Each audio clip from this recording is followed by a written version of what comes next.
Hello and welcome to yet another episode of Open Book, Open Mind. I am your host, Edgar Chaput. As always, on Open Book, Open Mind, we just need to read a book and keep an open mind. We don't have to like it, just keep the open mind. For this sophomore episode, we're going to go to Japan. Japan of a different era, a Japan of slightly over 100 years ago, about 110 years ago, 105 years ago, early 20th century, just after the Meiji era. And we're going to go to Yukio Mishima's Spring Snow. Now, perhaps the name Yukio Mishima means something to some of the listeners out there. Perhaps it does not. Mishima was a 20th century author, died under very particular circumstances in 1970. He is, to this day, still highly regarded as a writer. His qualities as a storyteller, his literary qualities, the floral, poetic way with which he writes his stories, his books, and what have you. He is also a controversial figure. Based on what little reading I did about his life, it would seem as though even today, in 2025, he's still regarded in some, at least some controversial light. He was ostensibly a bit of an ultra-nationalist, one of those people who, and there are some in every country, in every corner of the globe, who believe that, country comes first, everybody else can kind of go to hell, and you really got to follow the pure mores, the true, unfiltered, traditional mores of the land, if you want to be a true, well, in this case, a true Japanese. So this Yukio Mishima, although a very good writer, was quite conservative, maybe ultra-conservative for a time long gone by. The late 19th century in Japan was one where the country really became a much more modern society that was, in fact, under the Meiji Emperor regime. And it would seem as though Mishima, the author of Spring Snow, kind of liked, even though I don't think he lived the previous epoch, he would have been a lot older than he was when he died. There was something about previous eras, previous epochs in Japanese history, in Japanese society that tugged on his heartstrings. So why in the world did I read this book, Snow Spring? I keep calling it Snow Spring. It's actually Spring Snow. Well, me and a good friend were both somewhat literate in the sense that we both enjoy a good book, and every once in a while we decide to read the same book at the same time. And at some point, I want to say last year in 2024, I suggested that we read something Japanese. There was a little bit of not a kerfuffle, but I think we both kind of fumbled the ball in that respect. I almost read Remains of the Day by Kazuo Ishiguro, which, it's in the name. The guy obviously has high Japanese heritage, but I think he spent most of his life in England, and he wrote in English, and Remains of the Day is written in English, which wasn't quite what I had in mind, although I still did accept to read the book, and then one thing led to another, and I never did. So we sort of went back to the drawing board, my friend and I, and said, okay, let's really read a Japanese book. Not necessarily in Japanese, neither he nor I understand the language, so we'll read a translated version. And he came up with this tetralogy. That's a series comprised of 4 parts, called The Sea of Fertility, which, as I understand it, that name for this tetralogy, Sea of Fertility, is inspired by the, quote, Sea of Fertility on the moon, which is I guess from our perspective as Earthlings, a darker patch on the moon that almost makes it look like a sea. Ocean, dark blue water. Well, this darker gray patch on the moon, I believe, is called the Sea of Fertility. So apparently the title of this saga, this quadrilogy, was inspired by that. And the first book is Snow Spring, or the French title, which is the language I read it in, Neige de Printemps, which is La première partie de la mer de la Fertilité. Yukio Mishima. So that's what led me to the book. As for a brief synopsis, well, it's the story of 2 or 3 main characters, Kiyoaki Matsuge. Full disclosure, obviously there are going to be some names here that I'm not pronouncing very well. But one of them is Kiyoaki Matsuge. There's also Satoko Ayakura and Honda. Honda is kind of, sort of, but not really one of the main characters. Not helping matters for this recording is that I've only read part 1. I've only read Snow Spring. I've yet to embark on the rest of the journey with the other 3 novels. But it's my understanding that Honda is a recurring character. So that's why I say he's kind of a central figure, even though he is not nearly as present in, well, at least Snow Spring, as Kiyoaki and Satoko are. Now, Kiyoaki is a young man, Satoko is a young woman, and Honda is a young man. They are all in their very late teens, although Satoko is a couple of years older than the boys. I think she's approaching her 20s, or maybe just is in her 20s, as I recall. And essentially, it's sometimes the story is from Honda's perspective, although not that frequently. Once in a blue moon, it's from Satoko's perspective, although that's kind of rare. It's mostly from Kiyoaki's perspective. Now, Kiyoaki and Satoko are from 2 different families with long, strong, noble, and I mean noble in the sense of titles and hereditary stature, noble lineages in Japan. Noble men, noble women, dukes, marquises, and all that jazz. So they're both from those kinds of families. And Satoko's family, the Ayakuras, have somewhat of a linkage with the imperial family. Not in the sense that they are part of the family, but politically they seem to be a bit more closely associated with the imperial family, which comes into play later in the story. Kiyoaki, the young man, and Satoko have known each other since they were kids. Kiyoaki's father sent the boy to Satoko's family for sort of a cultural education, academic learning as well, but also a bit of a cultural learning experience for a few years. So that's how those 2 families mostly know each other. That's certainly how Kiyoaki and Satoko know each other. And as Snow Spring evolves, as its plot evolves, they have a bit of an illicit relationship. Japan, as I understand it, certainly maybe not so much in 2025, although I don't live there, but certainly in the earliest 20th century, maybe a little bit more prude than these days. And these 2 characters have an illicit relationship, whilst Satoko's hand has been asked in marriage by the son of the new emperor.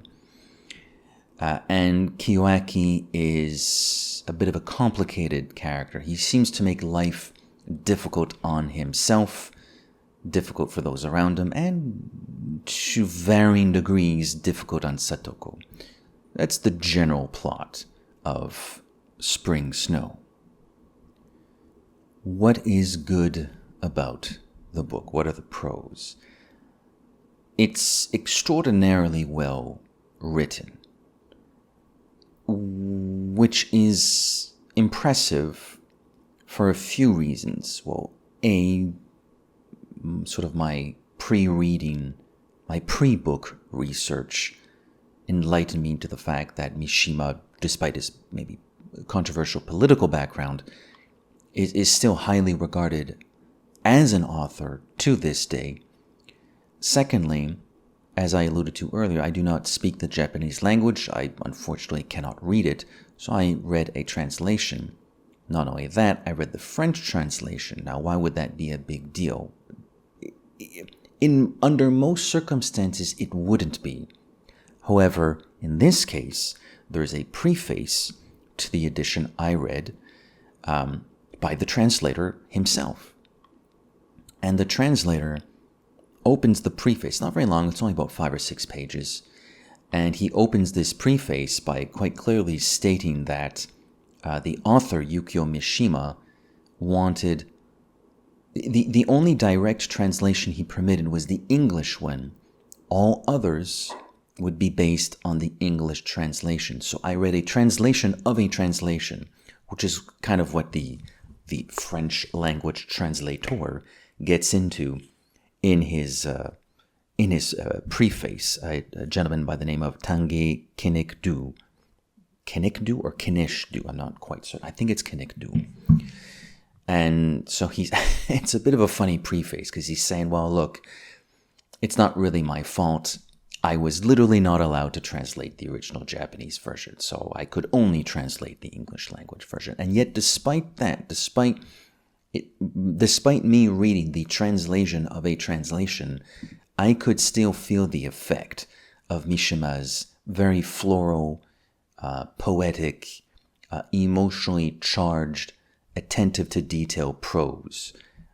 I did get the sense, at least occasionally, that I was in fact reading, how would I say this? I was in fact reading the French language version of something that a very classically trained and classically minded Japanese author would write, or a character that had their mind and their eyes set on tradition would utter, the types of sentences and ideas that character would express. So even though I was reading the French version, it still felt true enough to what I suppose the original Japanese language version does, which I think, not only is the sign of very good writing, but in the case of what Tanguy did, it's a sign of excellent translating as well. So it's incredibly well written, and I got the sense of why Mishima's prose is so highly regarded. He has the ability to make times of the day, shifts in temperature, climate, smells, sights, sounds, reflections. He has that ability to make them very emotionally charged, to set the tone, to set a scene, and to make it very cinematic. Something that struck me as I was reaching the end of the book was how it kind of reminded me a little bit of what how Émile Zola writes sometimes. There's a little bit of that in there. I'm reading L'Irogon Macquart, which is a lot longer than a tetralogy, trust me. But it is a little bit similar to that. I felt the tone was sometimes similar, even though L'Irogon Macquart is French and takes place in 19th century France. There were certain similarities just in how tone was expressed and communicated, and sentiments and themes were communicated. So it's incredibly well written. I'd almost be curious to read the English language version too, to see what does that read like, because the French language one is superb, just as far as the prose is concerned. It's certainly a wonderful time capsule of early 20th century Japan. I believe the Meiji Emperor died in 1911 or possibly 1912. So this is taking place in the weeks and the months just after that. In fact, the book opens and Kiyoaki and his friend Honda are taking a look at a picture of Japanese soldiers as they were getting ready to embark on a battle that had taken place not quite a decade prior, as maybe some history buffs know.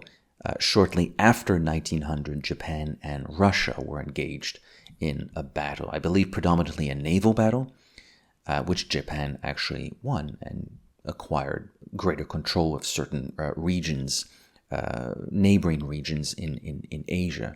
And the book opens with Kiyoaki and Honda taking a look at a photograph of soldiers from that battle, and they're sort of alluding to the fact that that battle was just a few years ago.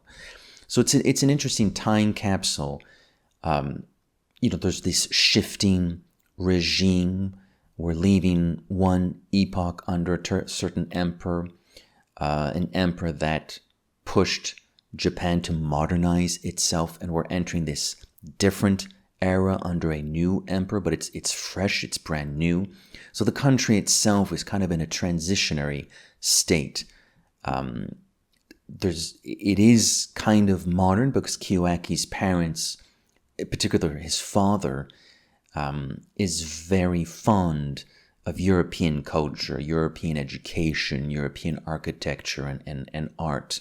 They're a very well off family. They live just outside of Tokyo. I think they live in a suburb of Tokyo, but they're certainly not downtown. Like, they have a nice plot of land to themselves, and there are certain rooms and certain areas of their domain that are much more heavily inspired by European architecture than they are classical Japanese architecture. So the book makes for a very interesting time capsule of what life. It's a small prism because we're only following these few characters, and not only that, but we're following characters that are, these are noblemen. These are people who have lineage that date back to the days of the samurai, in one case. So it's a very upper class context, but it still serves its purpose as a fascinating time capsule of a very particular chapter in Japanese in Japan's history. And I did appreciate what I think one of the themes of the book is. Again, all art is open to interpretation, so this really is just my personal opinion, but that life is often what we as individuals make of it. What we put in is what we get out of it, and there can be consequences to that. There are consequences to our actions. And the said actions sometimes include inaction. I don't want to spoil too much of the plot away, but sometimes Kiyoaki does and says things that have consequences. Sometimes he chooses not to say something or not to take action when confronted with a particular emotional challenge. And that inaction produces its own chain reaction of consequences and events. And so you have this character in Kiyoaki who's in his very late teens or early adult. I think he's supposed to be like 18 or 19 at the very start of the book. And because I know at the end of the book, he's 20. But the story takes place over the course of about a year. So he's probably like 19 at the start of the book. And he's a very particular character. He's standoffish. He doesn't communicate very openly to many people, if anybody really.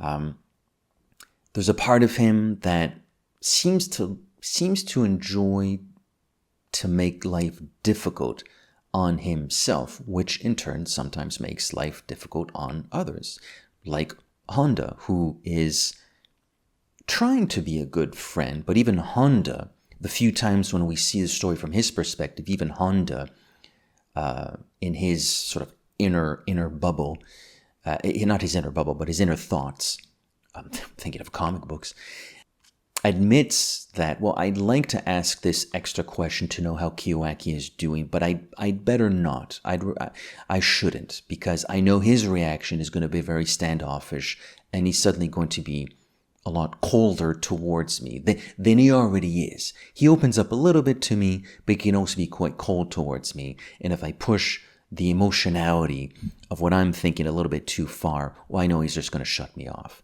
So Kiyoaki, who for the most part is our central protagonist, he's a bit of a difficult character to like, which could be one of the cons of the book. There isn't anybody in here who I loved. This isn't some sort of romance adventure story, even though there is a quasi pseudo romantic angle in it.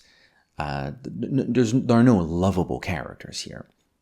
Everybody's quite flawed, three-dimensional. Kiyoaki more than anybody. Some of that has to do with his youth.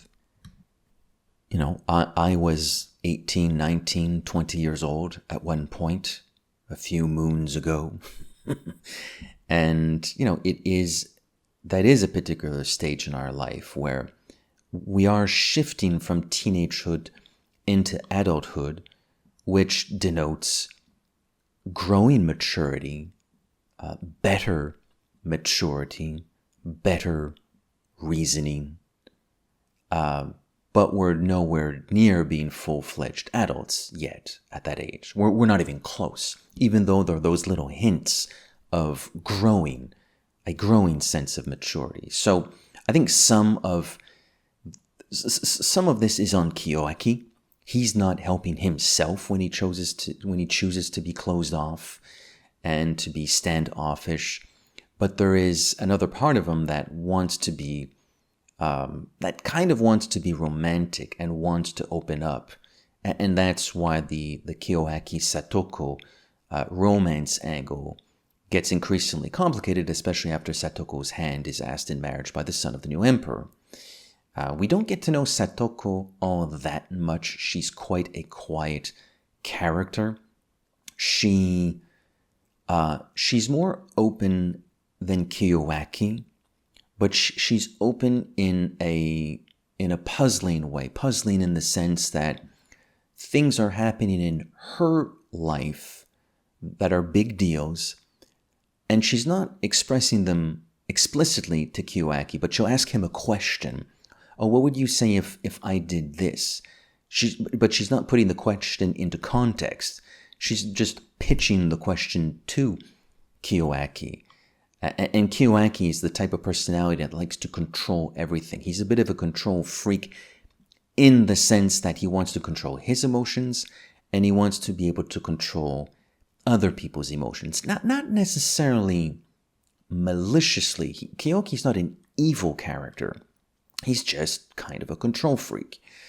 And Satoko inadvertently challenges him with these teasing, puzzling questions which are sort of revealing something that's going on in her life, but not fully. And Kiyoaki doesn't like that at all. So, it's complicated. But I would say the overall point I'm trying to make, given that, at least this is the vibe I got, the book is mostly told through Kiyoaki's perspective, not exclusively, but mostly told through his perspective, is that,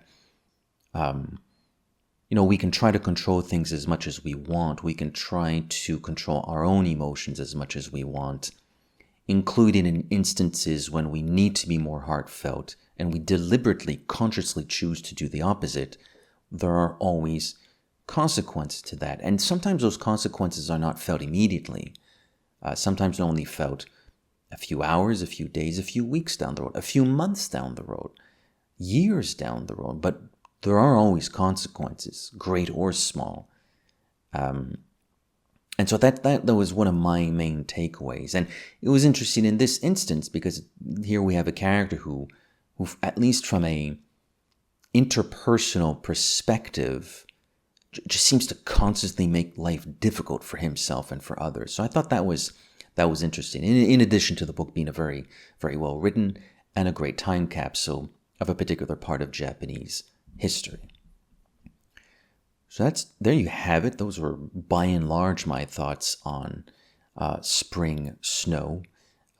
A very interesting read. I would say Spring Snow really fits the bill of what we're trying to do on this podcast. Open book, open mind. Just keep an open mind. It doesn't matter if you don't love the book. You don't have to. Hopefully you don't hate it, but you certainly don't have to love it. And experience something different. Experience something new. And I felt I got that here. This was the type of book, type of novel. A book can be a history book, a science book, an economics book, a self-help book. Novel. It was the type of novel I don't think I had experienced before, which again is a testament to the quality of this translation of a translation. That's the bewildering thing. I felt like I got a really solid, very good gist of what the original Japanese language version of Spring Snow is supposed to be, and yet I read a French language version of it, which itself was a translation of the English language version, which itself is the translation of the Japanese original version. That's the wild thing. I still felt like I got a good idea, a good handle of what Yukio Mishima did. So there you have it. Those are my thoughts on Yukio Mishima's Neige de Printemps, Mer de Fertilité 1. Spring Snow, Sea of Fertility, Volume 1, Part 1, Chapter 1, Volume 1. I hope you enjoyed this discussion. I certainly enjoyed recording these thoughts. Thank you for listening, and we'll catch you on the next episode. Cheers.